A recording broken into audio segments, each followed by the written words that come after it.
Good morning everyone, welcome back to the aspirants channel. आज का जो टॉपिक है it is all about the land reforms. Bharat में land reforms का जो एक बैकग्राउंड है वो क्या है, भारत में लैंड रिफॉर्म्स की रिक्वायरमेंट क्यों पड़ी, और भारत में जो लैंड रिफॉर्म्स है या फिर लैंड के रिगार्डिंग जितनी भी पॉलिसीज़ है उसकी हिस्ट्री क्या रही है। So today we are going to delve into the details of the land reforms. Okay, तो लेट्स स्टार्ट दिस। चलो देखो, भारत में ना जब भी मुगल सल्तनत का समय था तो वहां पे भी आपको एक चीज दिखाई देती है कि भारत में लैंड बहुत ही इंपॉर्टेंट एक असेट के तौर पे माना गया है। हिस्ट्री में, एंशिएंट टाइम्स में, मेडिवल टाइम में या मॉडर्न टाइम में भी लैंड एक हमेशा से इंपॉर्टेंट सोर्स ऑफ रेवेन्यू रहा है। तो लैंड को लेके ही युद्ध भी लड़े गए, जमीन को लेके ही बहुत सारे वॉर्स लड़े गए। तो लैंड हमेशा से एक इम्पॉर्टेंट पिलर रहा है किसी भी देश की सेंट्रल पॉलिटिक्स का, है ना। तो मुगल समय में क्या हुआ कि जो जमीन से जो निकलने वाले रेवेन्यू थे, जमीन से प्राप्त होने वाले जो रेवेन्यू थे, उसको लेने के लिए भी हमने कुछ सिस्टम बना के रखे थे। अब ये सिस्टम क्या थे, हमने जमींदार को एलोकेट किया था। अब मतलब क्या है कि एक जमीन है, ठीक है, ये जमीन एक्चुअल में मुगल के टाइम अगर आप देखोगे, ये जमीन के जो मालिक होते थे वो सरकार होती थी। यहाँ पे किसी के पास जमीन का अधिकार नहीं होता था। वो जमीन मुगल सल्तनत यानी कि द गवर्नमेंट के पास हुआ करता था, राइट टू ऑनरशिप जो था। लेकिन यहाँ पे रेवेन्यू कलेक्शन का मेथड क्या हो सकता था, कैसे लोग रेवेन्यू कलेक्ट करते, तो यहाँ पे लोग को वो हायर करते, है ना। वहाँ पे लोग हायर करते, उसके बाद वो वहाँ पे फार्मिंग करते। फार्मिंग के बाद जो उससे रेवेन्यू होता उसको कलेक्शन भी करना होता है ना। रेवेन्यू को कलेक्शन करने के लिए भी लोग चाहिए थे। तो क्या ये सारी चीजें सरकार खुद करती? नहीं, they must have hired the people, they might have hired the people.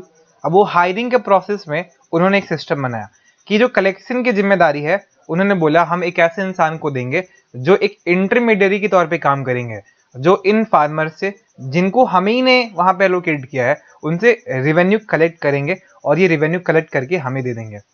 तो जमींदार कौन है? जमींदार एक रेवेन्यू कलेक्टर है जो रेवेन्यू कलेक्ट करते हैं, मुगल एम्पायर के बिहाफ में किया करते थे। अब ऐसा नहीं है कि अकाउंटेबिलिटी सेट नहीं की गई, ट्रांसफर यहाँ पे सुपरविजन सेट नहीं किया गया। जमींदार के पीछे भी कुछ लोग होते थे जो उनको सुपरवाइज करते थे, जैसे दीवान हो गए, ये सारे लोग हो गए। तो अल्टीमेटली जमींदारी व्यवस्था जो है वो एक इंटरमीडियरी व्यवस्था थी, एक इंटरमीडिएट अरेंजमेंट थी, जहां पे हमने इकोनॉमिक रेंट को रेगुलेट करने के लिए चीजें करी थी। अगर ये इंपॉर्टेंट लाइन है कि जमीन जो है वो हमेशा से स्टेट को बिलोंग किया, ना कि जमींदार को। यानी कि जमींदार के पास तो जमीन का मालिकाना हक होता ही नहीं था। उनके पास बस क्या थे? Right to collect rent, rent collect करने का अधिकार था। और इसलिए जब बात आएगी कि क्या जमींदार अपने ऑनरशिप लैंड को ट्रांसफर कर सकते थे, answer is no, answer is a big no, क्योंकि उनके पास तो जमीन का मालिकाना हक था ही नहीं। बट हाँ, they could have transfer their right to collection, क्योंकि उनके पास रेंट कलेक्ट करने का अधिकार हुआ करता था। 1757 के बाद जब भारत में ऑफिशियली बैटल ऑफ प्लासी और फिर बैटल ऑफ बक्सर के बाद फॉर्मलाइजेशन हुआ ब्रिटिश ईस्ट इंडिया कंपनी के रूल का, तो उसके बाद भी उन्होंने देखा कि जो लैंड है वो एक इंपॉर्टेंट सोर्स ऑफ रेवेन्यू है। तो उन्होंने भी लैंड को रेगुलेट करने के लिए, उससे अर्न रेवेन्यू को कलेक्ट करने के लिए उन्होंने भी काफी सारे सिस्टम्स स्टार्ट किए। जैसे वॉरेन हेस्टिंग ने, जो कि फर्स्ट गवर्नर जनरल था भारत के, अपने पढ़ा हुआ ये रेगुलेटिंग एक्ट आया, उसके बेसिस पे Warren Hasting became the first governor general. तो उसने भी एक सिस्टम स्टार्ट किया 5 ईयर सेटलमेंट का, जहां पे क्या होता था कि जो भी लैंड रेवेन्यू का कलेक्शन का अधिकार है ना, हम उससे देंगे जो इंसान मेरे को सबसे ज्यादा रेवेन्यू देने का वादा करता है। यानी कि यहाँ पे बिडिंग स्टार्ट की गई, जो इंसान सबसे हाईएस्ट बिड करेगा to give me the revenue 5 साल के अंदर, हम उसे 5 साल तक के लिए वहां पे ये पूरा कॉन्ट्रैक्ट दे देंगे। लेकिन इसमें एक बहुत बड़ा फ्लॉ ये था कि जो इंसान को उसका एक्चुअल मार्केट वैल्यू नहीं पता है, उसमें एक्चुअल क्या प्रॉब्लम्स है वो नहीं पता है, टैक्स कितना लगने वाला है वो नहीं पता है, वो इन सभी बातों के कंसिडरेशन के बिना ही जनरली क्या करता था, उस कॉन्ट्रैक्ट को लेने के चक्कर में हाईएस्ट बिडिंग करता था। लेकिन चूंकि इसको रियलाइजेशन नहीं पता है, एक्चुअल चीजें नहीं पता है, तो ये चांसेस थे कि रेवेन्यू कलेक्शन शॉर्ट कर जाए, और जिसके चलते इस कंपनी की जो रिवेन्यू जो एक्सपेक्टेशन है उसमें शायद गिरावट आए, और जिसके चलते एक अनस्टेबिलिटी मार्केट में भी क्रिएट हो सकती थी इनके हिसाब से। ठीक है, यानी कि अगर देखा जाए तो ये उतनी अच्छी व्यवस्था थी नहीं, यहाँ पे अनस्टेबिलिटी के चांसेस काफी ज्यादा थे। तो अब ये सिस्टम जो हेस्टिंग ने इंट्रोड्यूस किया था, वॉरेन हेस्टिंग ने, वो उतना अच्छा हुआ नहीं, पीजेंट्स के लिए भी उतना अच्छा था नहीं। तो उस केस में लॉर्ड कॉर्नवालिस, ये नाम इंपॉर्टेंट है, नाम याद रखिएगा, लॉर्ड कॉर्नवालिस ने एक भारत में permanent settlement in Bengal, Bihar और उड़ीसा में स्टार्ट किया। साल था 1793।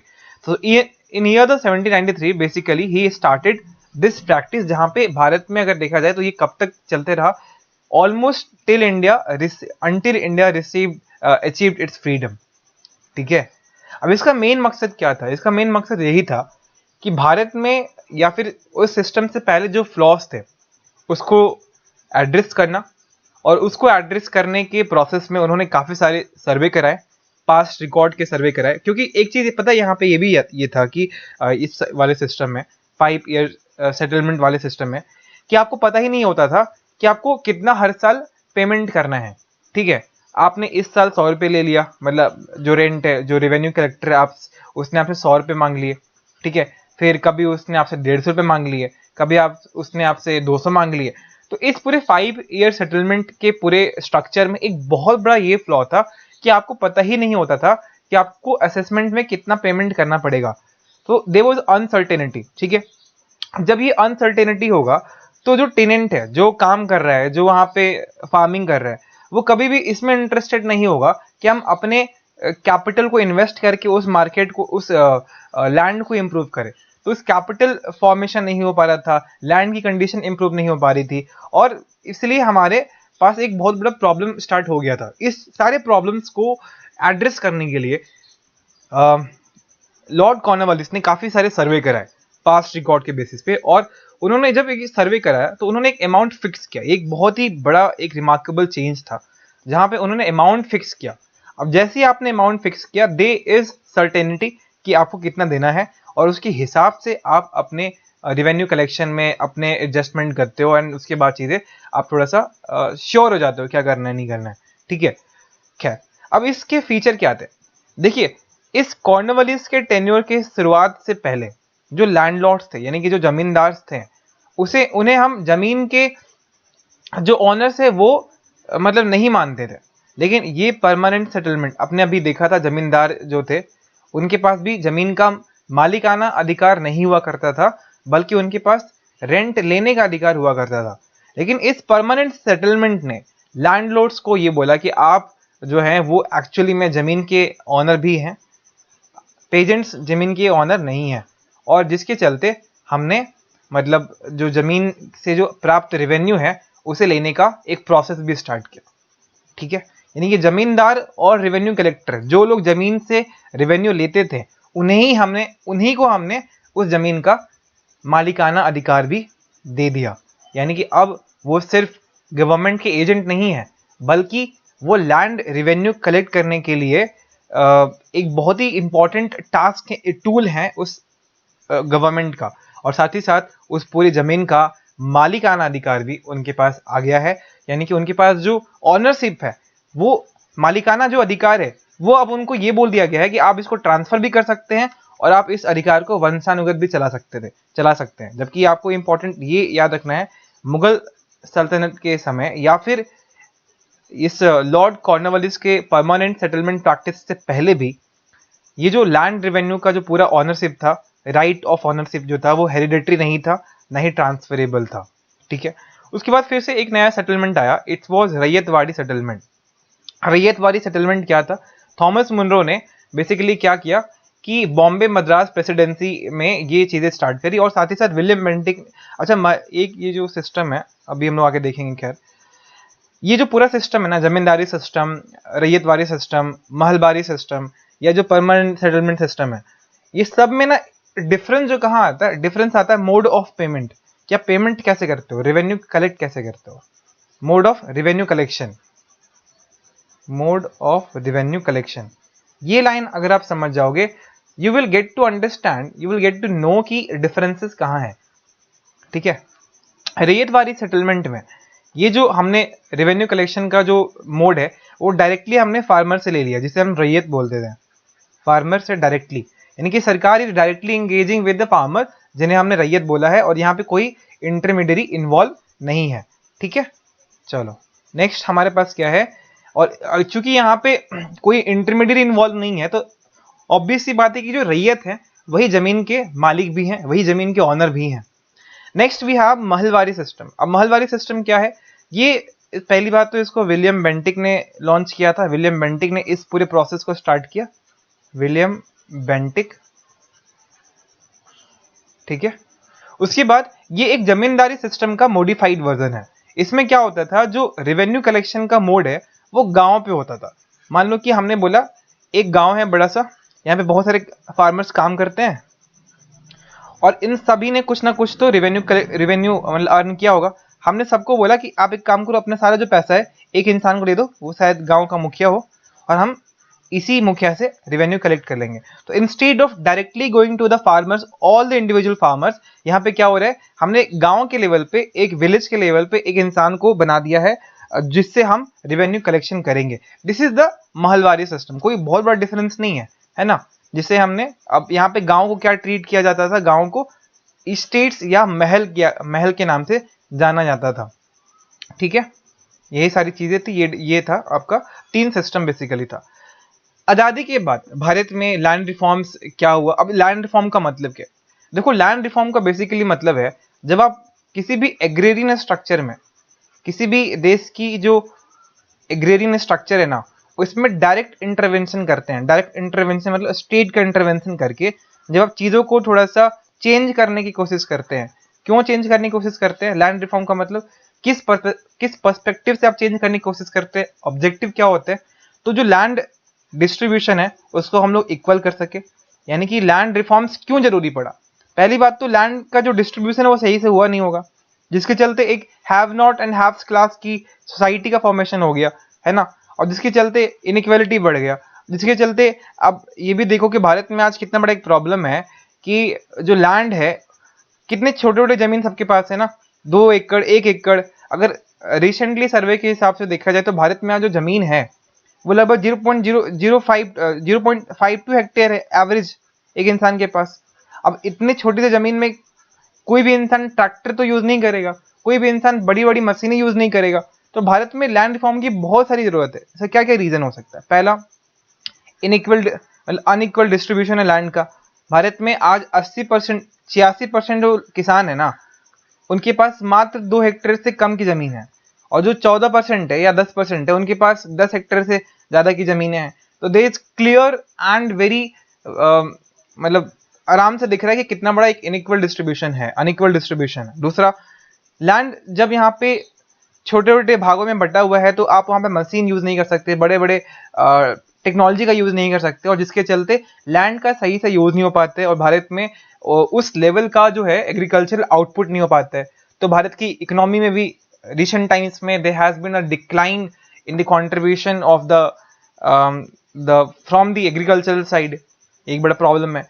दूसरा, लैंड रिफॉर्म्स इसलिए भी जरूरी है क्योंकि भारत में लैंड जो रिकॉर्ड्स है वो अच्छे से मेंटेन नहीं हो पा रहे हैं। ठीक है, तो एक जब लैंड रिकॉर्ड मेंटेन नहीं होते हैं तो जब आपको कोई प्रोजेक्ट लॉन्च करना है, कोई इंफ्रास्ट्रक्चर प्रोजेक्ट क्रिएट करना है, रोड बनाने हैं, है ना, आपको इंडस्ट्री खड़ी करनी है, तो आपको लैंड एक्विजिशन में बड़ा दिक्कत होता है।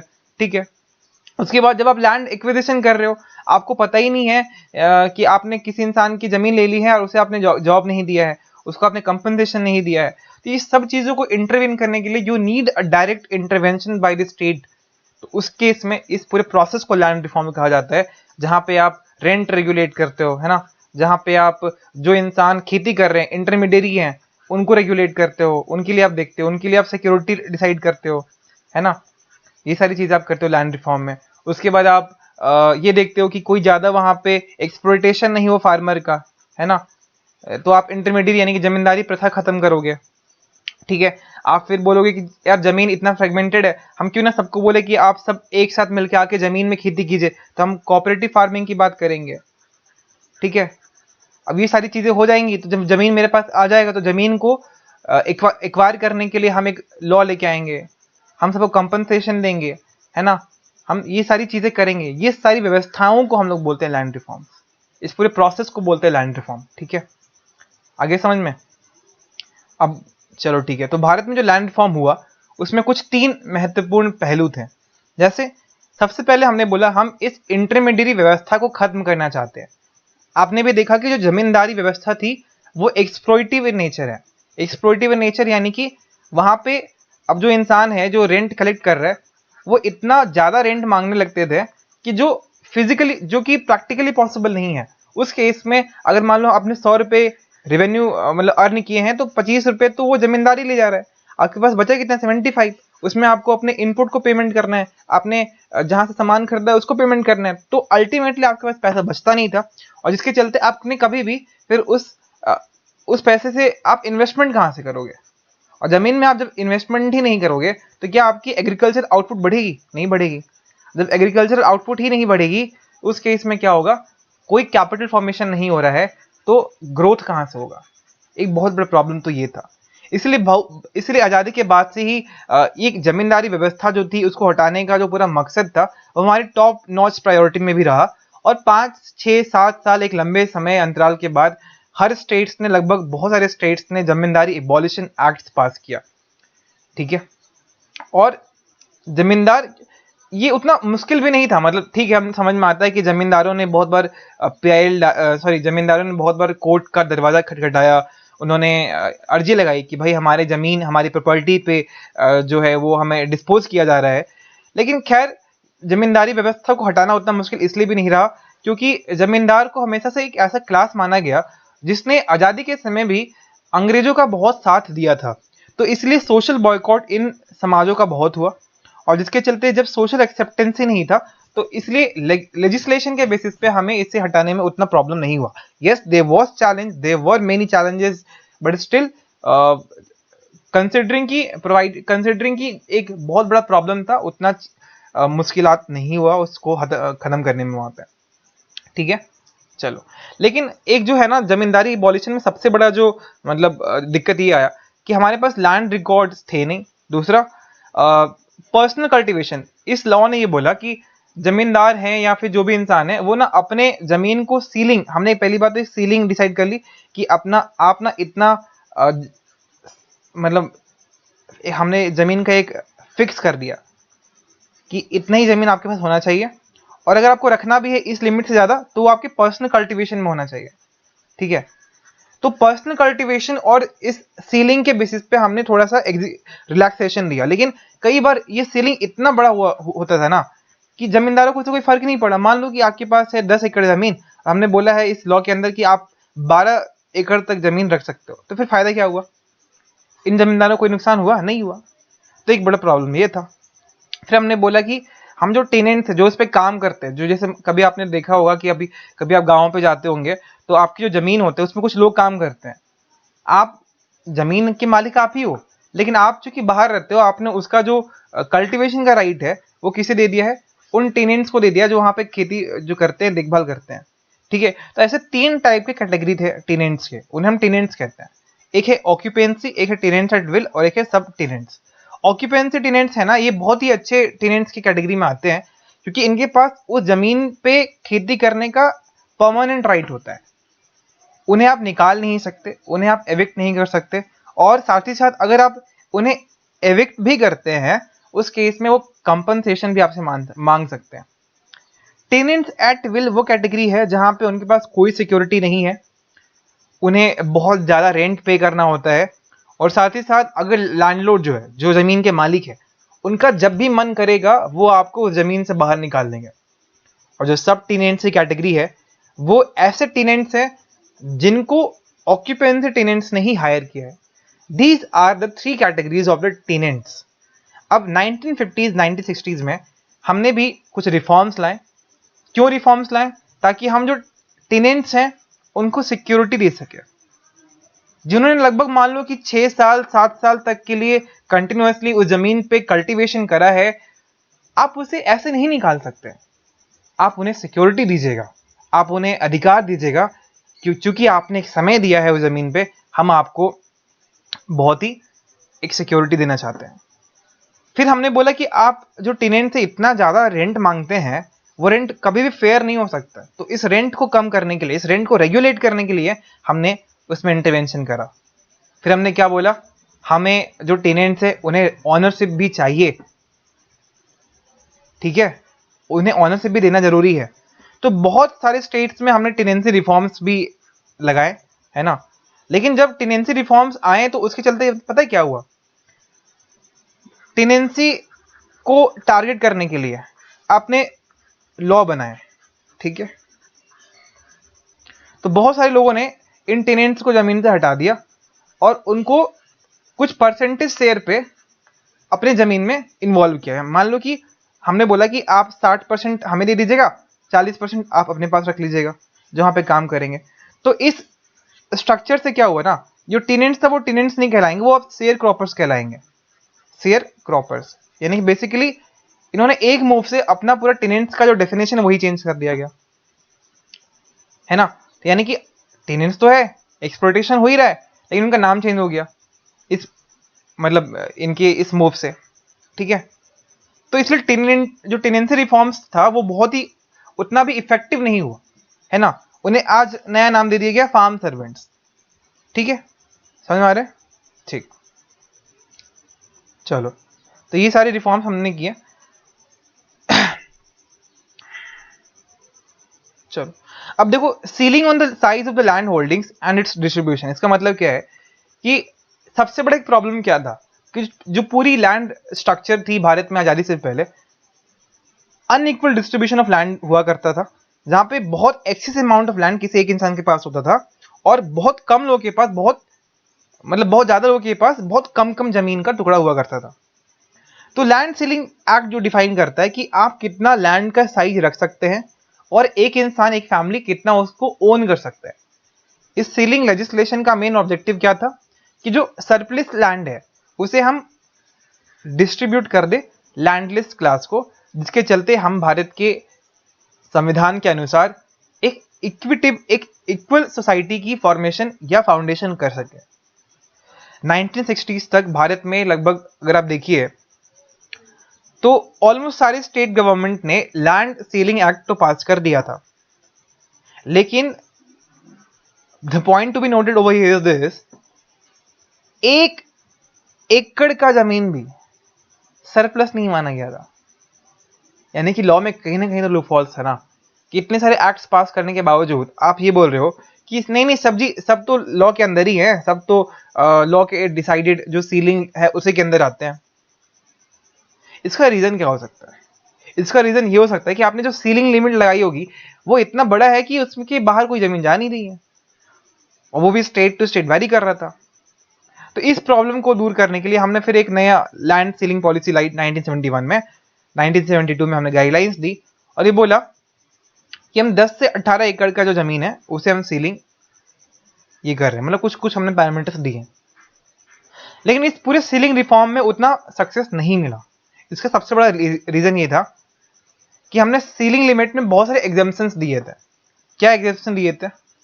तो टी प्लांटेशन के लिए कि आप रख सकते हो भाई उतना बड़ा बड़ा जमीन, क्योंकि इसमें जमीन जब तक बड़ा नहीं होगा आप प्लांटेशन नहीं कर सकते। हम कॉफी प्लांटेशन के लिए सीलिंग लिमिट नहीं मानते हैं, रबर प्लांटेशन के लिए नहीं देंगे। तो बहुत सारे हमने इसमें मतलब रिलैक्सेशन दे दिए थे। क्यों? क्योंकि इसमें इन्वेस्टमेंट बहुत चाहिए था। इन्वेस्टमेंट अगर चाहिए तो उसके लिए आपको जमीन बहुत बड़ा चाहिए, ठीक है। बहुत सारे एग्जाम्पशन दिए थे। चैरिटेबल इंस्टीट्यूशंस के लिए जमीन छोड़ दी थी, तो इसलिए इसका लूपहोल्स तो था। अब एक नेक्स्ट प्रॉब्लम भारत में ये था कि भारत में जो लैंड होल्डिंग है, मतलब आपने देखा है कि बहुत सारे जो जमीन है भारत में वो छोटे छोटे हो गए। इसका रीजन क्या है? एक तो लॉ ऑफ इनहेरिटेंस। आपको पता है कि जब से हिंदू क्या बोलते हैं उसको, हिंदू ऑर्डर, मेरे को याद नहीं आ रहा है, हिंदू कोड बिल जब से पास हुआ तब से ये एक प्रावधान है कि भारत में किसी भी फादर की जो प्रॉपर्टी है उसमें बेटे और बेटियों दोनों का समान उसमें कंट्रीब्यूशन है, समान उसमें अधिकार है। तो जब भी एक जनरेशन से दूसरे जनरेशन एक जमीन ट्रांसफर होती है तो अगेन वो जमीन तो फिक्स है, लेकिन वो बार बार डिस्ट्रीब्यूट होती जाएगी, जिसके चलते फ्रेगमेंटेशन बढ़ते जाता है। तो एक फ्रेगमेंटेशन का प्रॉब्लम है। यानी हमारे पास जमीन तो बहुत है लेकिन वो स्कैटर्ड है ना। पूरे गांव में। तो एक ये बड़ा प्रॉब्लम है। और जब जमीन छोटा है तो उसमें आप यूनिफॉर्मिटी ला नहीं सकते, आप टेक्नोलॉजी यूज नहीं कर सकते, आप जमीन का एफिशिएंट तरीके से यूटिलाइजेशन नहीं कर सकते, है ना। अब जब ये चीज हो नहीं सकता तो आपकी उस जमीन से रेवेन्यू आ नहीं सकती, एग्रीकल्चर आउटपुट नहीं हो सकता है ना, ग्रोथ नहीं हो सकता है। तो इस चीज को दूर करने के लिए हमने लैंड होल्डिंग्स की कंसोलिडेशन पे भी ध्यान दिया। ठीक है, क्या है, तो ये सारी चीजें तो हुई लैंड रिफॉर्म में, हमने ये सारी चीजें करी। इस लैंड रिफॉर्म का भारत में या पूरे भारत में क्या इम्पैक्ट हुआ। अच्छा, एक और चीज ये है कि जो लैंड कंसोलिडेशन है ना, ये जहां तक मैं याद कर पा रहा हूँ, this was all started way back in the 1750s and it was Denmark. Denmark पहली कंट्री थी जिसने पूरे विश्व में लैंड होल्डिंग के कॉन्सेप्ट पे ध्यान देना शुरू किया था। खैर, just trivia, just a fact. तो इस लैंड रिफॉर्म के चलते कुछ कुछ, हाँ, जैसे बहुत सारे जो टेनेंट्स थे उन्हें ऑनरशिप राइट मिलने लगे, है ना। 10 लाख से ज्यादा इंडिविजुअल्स जो थे उसके बेनिफिशियरी बने। अब साथ ही साथ उन्होंने जब देखा कि इनका इनका ऑनरशिप आ रहा है, तो चूंकि जमीन इन्हीं के पास है तो इन्होंने इन्वेस्टमेंट करना स्टार्ट किया, एग्रीकल्चर आउटपुट बढ़ने लगा, टेक्नोलॉजी का यूज होने लगा। अभी भी उतना नहीं हुआ है, लेकिन जितना बहुत खराब स्थिति थी 1950s के दौर में उसके मुकाबले बहुत बड़ा है ना। तो इसके चलते क्या हुआ कि लैंडलेस क्लास जिसके पास जमीन नहीं होता था, आपको पता होना चाहिए कि जो भारत में जमीन है वो एक सोशल स्टेटस का भी एक सिग्नल है। तो जब आपके पास जमीन आया तो उस केस में जो टेनेंट्स है, जो लैंडलेस है, जिनके पास जमीन आ गया, ऑनरशिप आ गया, इनकी सोशल स्टेटस में भी इंक्रीमेंट हुई, इनकी भी रेपुटेशन में इंक्रीमेंट हुई। ठीक है, ये सारी चीजें हुई। अब हमारे पास हमने एक चीज और करा, भारत के संविधान के अंदर जो लैंड है वो स्टेट लिस्ट के अंदर आता है, लेकिन जो लैंड एक्विजिशन है ना वो कंकरेंट लिस्ट के अंदर आता है। यानी कि लैंड को एक्वायर करने की जो पावर है वो दोनों के पास है, स्टेट गवर्नमेंट के पास भी है और सेंट्रल गवर्नमेंट के भी पास है।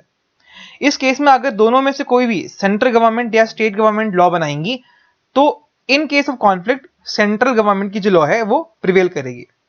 ठीक है, तो भारत में लैंड एक्विजिशन के लिए पहले से लॉ तो था, जैसे लैंड एक्विजिशन एक्ट 1894 एक कॉलोनियल लेजिस्लेशन था। मतलब बहुत पहले जब उन्हें रेलवे लाइन बिछानी होती थी और वहां पे उन्हें जब प्राइवेट जमीन चाहिए होता था, उसको एक्वायर करने के लिए उन्होंने लॉ बनाया था। लेकिन ये बहुत पुराना हो गया था, बहुत ही आउटडेटेड था।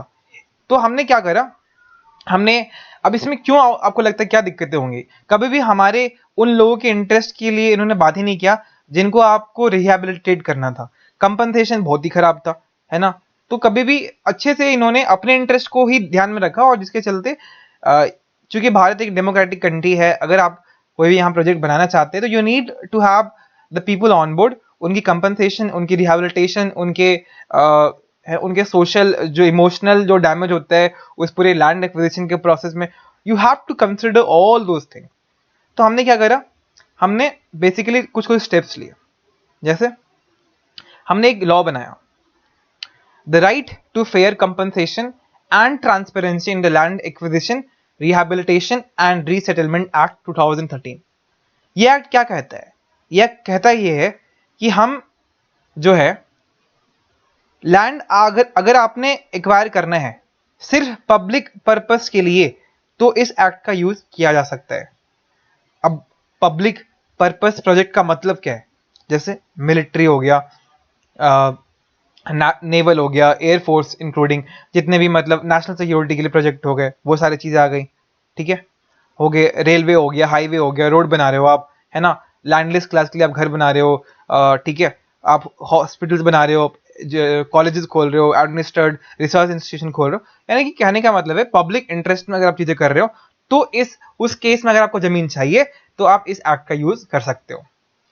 कैसे यूज करते हैं, पहली बात तो अगर आप मान लो कि जब सेंट्रल या स्टेट गवर्नमेंट अगर अपने लिए, अपने यूज के लिए, अपने होल्ड के लिए, अपने पीएसयूज के लिए वो जमीन खरीदना चाहती है, तो उस केस में किसी भी कंसेंट की रिक्वायरमेंट नहीं है पब्लिक पर्पस के लिए। लेकिन अगर आप पब्लिक प्राइवेट पार्टनरशिप प्रोजेक्ट के लिए चीजें करना चाहते हैं, उस केस में अफेक्टेड फैमिलीज की 70% लोगों का कंसेंट आपको पहले से लेना पड़ेगा। ठीक है, और साथ ही साथ अगर आप प्राइवेट कंपनी के लिए पब्लिक पर्पस के लिए यूज कर रहे हैं, मतलब एक ऐसी कंपनी है जो रोड बनाना चाहती है लेकिन वो कंपनी पूरी प्राइवेट है, उस केस में आपको 80% जो है अफेक्टेड फैमिलीज की कंसेंट लेनी पड़ेगी। ठीक है, आपको कंपनसेशन देना पड़ेगा। क्या है कंपनसेशन? अगर आप, दो सेक्शन है, रूरल एरिया और अर्बन एरिया, तो अर्बन एरिया में जो भी आपके एसेट्स हैं, जो भी जमीन है और जो भी आपकी इमूवेबल प्रॉपर्टी है, जो भी उसके अंदर एसेट्स आते हैं, उसका आपको मार्केट वैल्यू इनटू टू देना पड़ता है, और रूरल एरिया में मार्केट वैल्यू इनटू 4 देना पड़ता है। यही है कंपनसेशन के लिए। ठीक है, अब सोलिटियम का मतलब क्या है कि इमोशनल जो आपका अटैचमेंट होता है उसको भी आप इंक्लूड करते हो इसमें। ठीक है, ठीक है। और साथ ही साथ जब भी आप चीजें करोगे, आपको पंचायत को इसमें इन्वॉल्व करना है, लोकल अथॉरिटी को इन्वॉल्व करना है ना, कि कैसे करना नहीं करना है, तो you have to involve the grass root जो इंस्टीट्यूशंस है अपने प्रोसेस में, उन्हें करना भी है। ठीक है, आपको रिहेबिलिटेशन देना है, मतलब अगर जो भी प्रोजेक्टेड जो अफेक्टेड फैमिली है उन्हें आपको लगभग एक जॉब देना पड़ेगा। ठीक है, और साथ ही साथ आपको 50,000 का एक रीसेटलमेंट अलाउंस देना पड़ेगा हर फैमिली को, है ना। फिर आपको मंथली सब्सिस्टेंस देना पड़ेगा 3,000 का, ये सारी चीजें देनी पड़ेंगी। तो यस, इस पूरे लॉ ने भारत में जो लैंड एक्विजिशन प्रोसेस है उसको स्ट्रीमलाइन करने की कोशिश करी है, लैंड ऑनर्स को के जो राइट्स है उन्हें बचाने की कोशिश करी है, ट्रांसपेरेंसी लाने की कोशिश करी है ना, रिहैबिलिटेशन पे ध्यान दिया है। तो जिसके चलते भारत में जो है वो लैंड एक्विजिशन की जो पॉलिसी काफी स्ट्रीमलाइन हुई है। लेकिन चूंकि भारत में पॉपुलेशन बढ़ते आ रहा है, एक प्रॉब्लम है, एक बहुत ही चैलेंजिंग प्रोसेस है। ठीक है, तो चलो आज के लिए इतना ही रहने देते हैं। ठीक है, so thank you so much, this is Nikhil Dubey signing off.